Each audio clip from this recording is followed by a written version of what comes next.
रात की शादी में तो सब लोग सो जाते हैं, लेकिन हमारे यहाँ पे तो कोई सोया ही नहीं था। क्यों? क्योंकि खुशी इतनी ज़्यादा थी।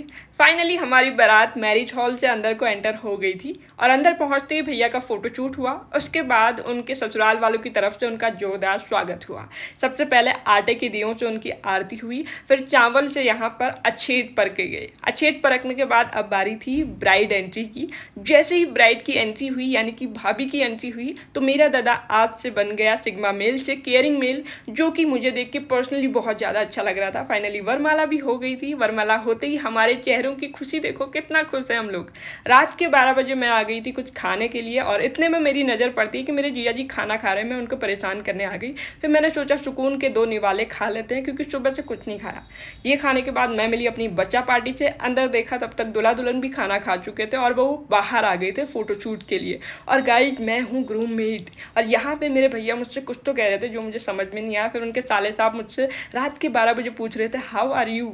इसका मैं क्या जवाब दूँ? तो मैं बच्चों के साथ खेलने आ गई। इतनी देर में मुझे पता चला कि अंदर कन्यादान शुरू हो गया है, और अब हमारी भाभी आर्टिफिशियल ज्वेलरी से कुमाऊनी ज्वेलरी पहन के पहाड़ी ब्योली बनेंगी। तो थोड़ी देर में हमारी भाभी तैयार होकर आ जाएंगी। जैसी भाभी तैयार होकर आई तो कुमाऊनी रीति रिवाज से यहाँ पर शादी की रस्में शुरू हो गई, और सब लोग बैठ के यहाँ पर शादी देख रहे थे। इतने मजे आ रहे थे, लग ही नहीं रहा था कि रात की शादी है। फाइनली 4 बजे सारी शादी संपन्न हो गई थी, और अब आ गया था विदाई का टाइम। सुबह 5 बजे विदाई हुई। भाभी के भैया लोगों ने उन्हें अच्छे से बाहर ला के उनकी विदाई करी, और यहाँ पे हम सब लोगों को बहुत ज़्यादा खुशी हो गई थी। इतनी खुशी में मेरे फूफा जी डांस करने लगे थे। और फिर 5 बजे हमने विदा ले लिया था, हम गाँव के लिए निकल गए थे। और आज के व्लॉग में इतना ही। व्लॉग कैसे बनने मुझे बताना। Bye, take care.